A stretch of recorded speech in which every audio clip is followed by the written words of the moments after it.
Good morning, class 10. Today we will do another poem, Fire and Ice, written by Robert Frost.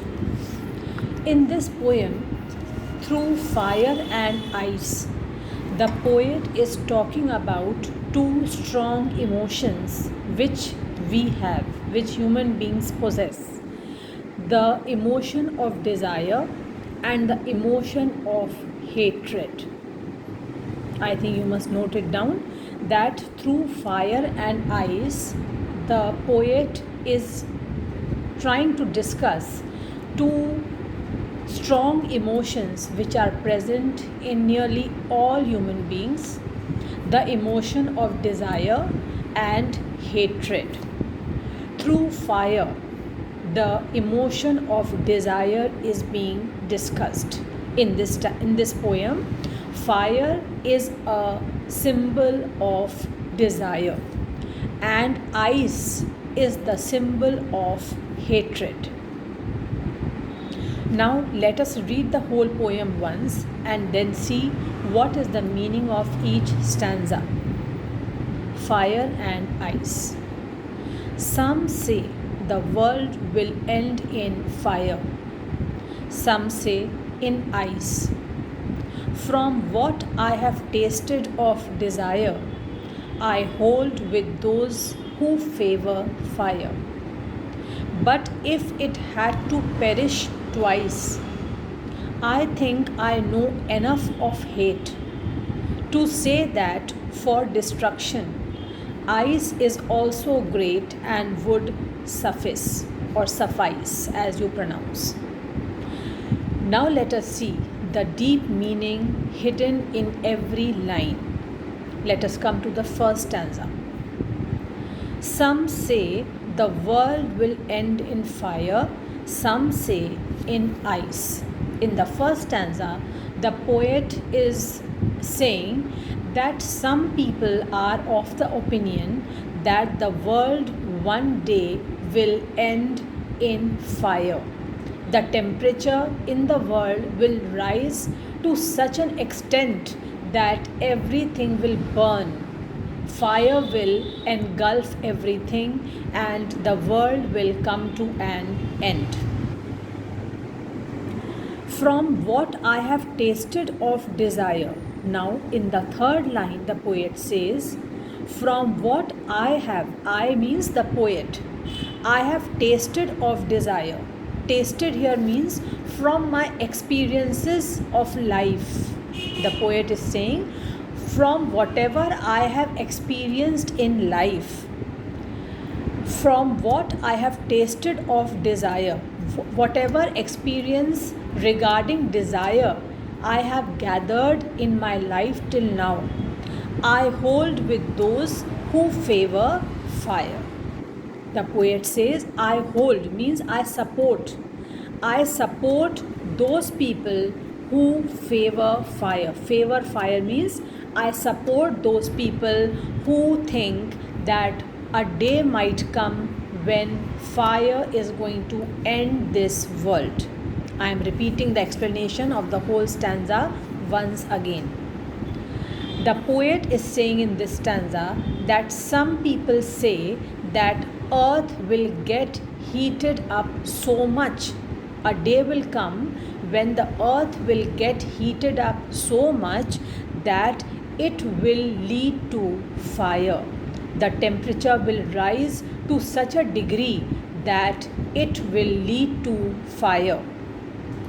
And he says that whatever he has experienced in his life regarding desire, he feels that like fire will end everything, similarly, desire, too much of desire, also finishes the man. The emotion of desire is a very strong emotion. From what I have tasted of desire, I hold with those who favor fire. He says, I support those people who think that a day will come when fire will end this world. Similarly, if we will not control our desires, then a day will come when desire will finish us. Too much of desire is going to ruin us. Everybody has some desires in his life, but excess of everything is bad, as we all know.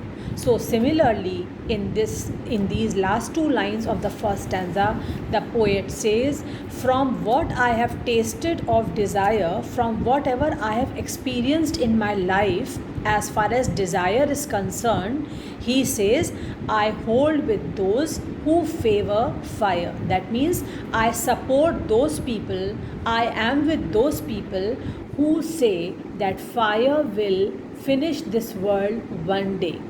The poet says, as some people think that fire will end this world one day, in the same way, if we don't control our desires, if our desires keep on increasing and we don't check them, we don't have a control over our wishes and desires, then desire will also ruin us. Desires will finish human beings. Second stanza. But if it had to perish twice, but if it here stands for the world. Perish means destroyed, destroy or destroyed. The poet says, if the world had to be destroyed 2 times, if the world had to be destroyed twice, 2 times, I think I know enough of hate to say that for destruction, ice is also great and would suffice. The poet is saying, if the world had to perish, had to end, had to be destroyed 2 times, then he thinks that hate is also enough, hatred is also enough to finish the world. As fire is enough. Fire means hatred. Fire means desire. Fire symbolizes desire in the first stanza, and ice symbolizes hatred in the second stanza. So the poet is saying, I think I know enough of hate to say that for destruction, ice is also great and would suffice. Like in the first stanza, he said that desire was enough. Like fire, desire was enough to finish a human being, to ruin a human being. Similarly, hatred or the feeling of hatred is as powerful as ice. Now here, through ice, the poet tries to tell us that if the temperature of the earth goes very, very low, everything suppose turns into ice, everything becomes freezing cold, can we survive? No. We have to have a proper sustainable temperature to live. If it is very hot, if it is as hot as fire, then also we can't live. If it is as cold as ice, then also human beings or living beings can't live. Everything will perish, everything will be destroyed. So that in the second stanza, the poet says that like ice has the power to destroy the world, similarly hatred also has equal power. Hatred also destroys a human being. If you hate anybody, you will see that you will never remain peace, you will never have peace of mind, you will not remain peaceful, your mind will always remain puzzled, you will always have unrest in your mind, you will not lead a peaceful life, and gradually you will finish your happiness in life, you will end yourself, you will keep on hating others, and you will start remaining ill also. You will not remain a healthy person mentally as well as physically. So in this second stanza, let us read once again. But if it had to perish twice, I think I know enough of hate. He says, if the world had to perish, had to end 2 times, then he knows that hatred is also enough to end the world. hatred has also enough powers to end or to ruin a human being. To say that for destruction, ice is also great and would suffice. Suffice here means is sufficient. He says that for destruction, ice is also great. Ice is no less, as fire is enough to destroy the world. Similarly, ice should not be underestimated.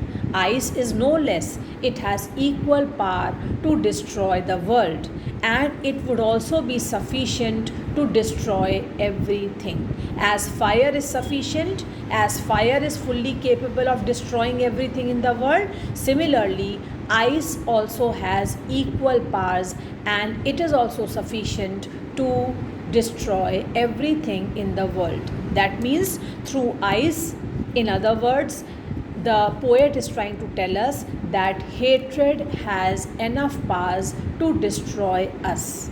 That is why through fire he is telling us that we should keep our fiery desires under control. We should keep our emotions under control. We should not have endless desires, otherwise, we will ruin ourselves. Similarly, through ice, he is trying to tell us that we should not hate others. We should not inculcate, we should not let the emotion of hatred grow within us. Otherwise, as fire, or in a hidden meaning, as desire has the capability of ending a human being, ruining a person, similarly, hatred also has equal powers. Ice has equal powers to destroy the world.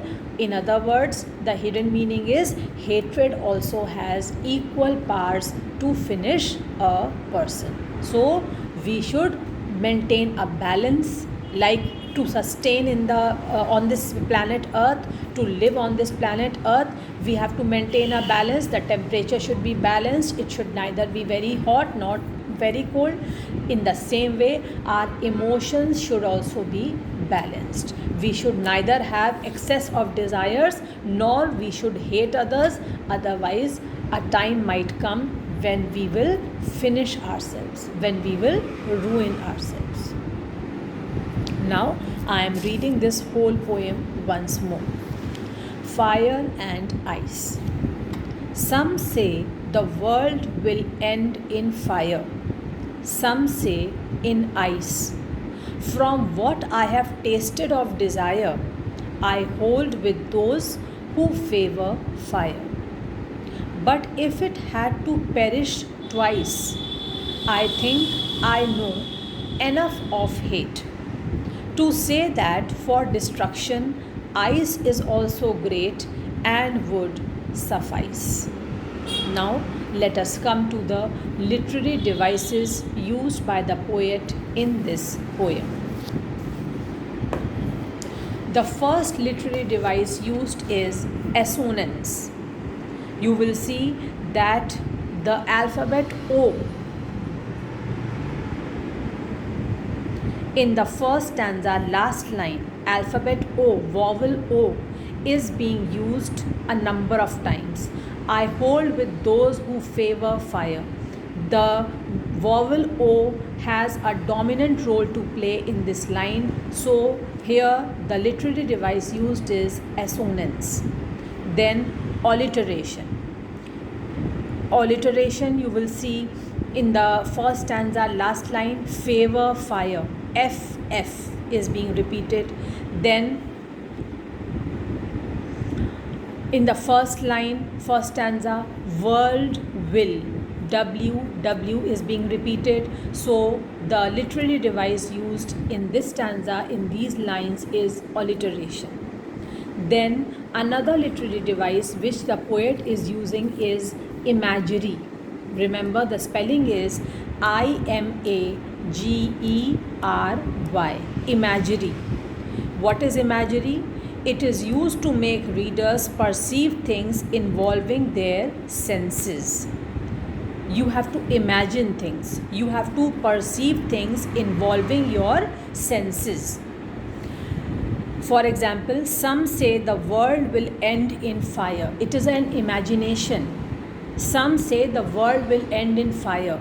You are imagining that one day the world will end in fire. So this is called imagery. Another is anaphora. Anaphora means repetition of a word or expression at the start of two or more consecutive lines. I am repeating. Anaphora means repetition of a word or expression at the start of two or more consecutive lines. Now see here which words are being repeated in the starting of two consecutive lines. Some say is written in the first line also. Some say is written in the second line also.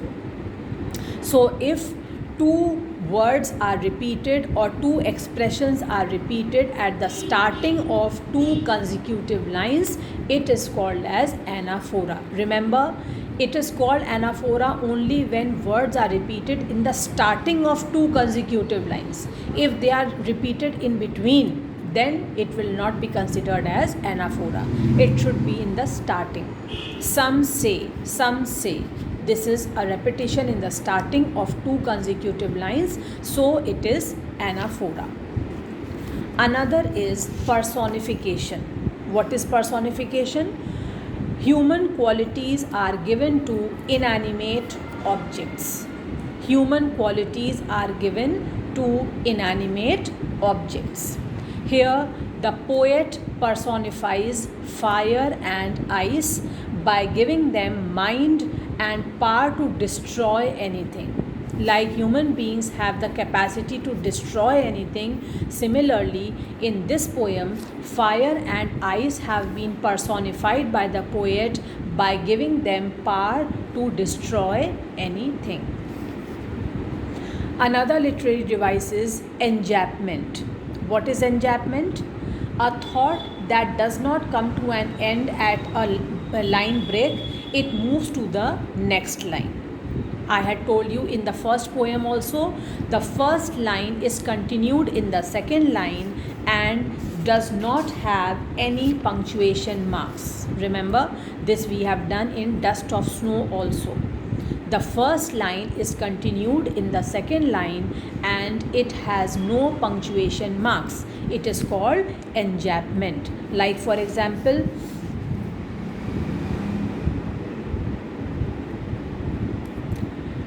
see, the first line is continuing in the second line and there is no punctuation mark at the end of the first line. Similarly, third line is continuing in the fourth line and there is no punctuation mark at the end of the third line. So this type is called as enjambment. So the literary devices used in this poem are assonance, imagery, alliteration, anaphora, personification and enjambment. I hope you are marking what literary device is used in which line. You must write down, otherwise later on you might face some problem. Now let us see the rhyme scheme of this poem. Now let us first see the ending, the last words of each stanza. Let us start from the first stanza. Fire is rhyming with desire and again rhyming with fire. Here ice is not rhyming with fire, ice is not rhyming with desire, then again ice is not rhyming with fire in the last line. So we will give alphabet A to first line, third line and fourth line. Fire, desire, fire. All three are rhyming, so we will give them alphabet A. All three lines will be alphabet A.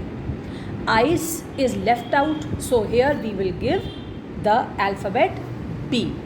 So the rhyme scheme of this stanza will become A, B, A, A. A, B, A, A. Now let us come to the second stanza. Ice in the first stanza is rhyming with twice in the second stanza. Then again it is rhyming with ice, which is written in the second stanza. then it is rhyming with suffice, which is written in the second stanza. So in the first stanza, we gave alphabet B to ice. Similarly, in the second stanza, we will give twice alphabet B, then ice alphabet B, then suffice alphabet B, because it is rhyming with ice. Ice, twice, ice, suffice. All will get alphabet B because they are rhyming. Now we are left with hate and great. Hate and great are rhyming with each other, but they are not rhyming with any other last word of any other line. So we will give them a new alphabet. Which new alphabet we will give? C. We have not used alphabet C till now. So we will give alphabet C to hate and we will give alphabet C to great. So in this stanza, the rhyme scheme will become B, C, B, C, B. B, C, B, C, B. So if you are asked what is the rhyme scheme of fire and ice, you will write A, B, A, A. All alphabets will be small. A, B, A, A, comma, B, C, B, C, B. If only you are given the first stanza in the exam and you are asked what is the rhyme scheme, so you will write the rhyme scheme of this stanza is A, B, A, A. If you are given only the second stanza, then you will write B, C, B, C, B. But if you are asked the rhyme scheme of the whole poem, then it will be A, B, A, A, B, C, B, C, B. So this is how rhyme scheme is found out. I hope you have understood. I hope you have understood the poem. Please read the poem very, very carefully and note down the explanation of the poem on the same page as I have explained. Revise everything and write the explanation of each line beside each line so that you don't forget, because later on when you will be asked in the exam to explain the line, you will have to explain in your own words. That is why it is better if you jot down the points for your reference. Thank you.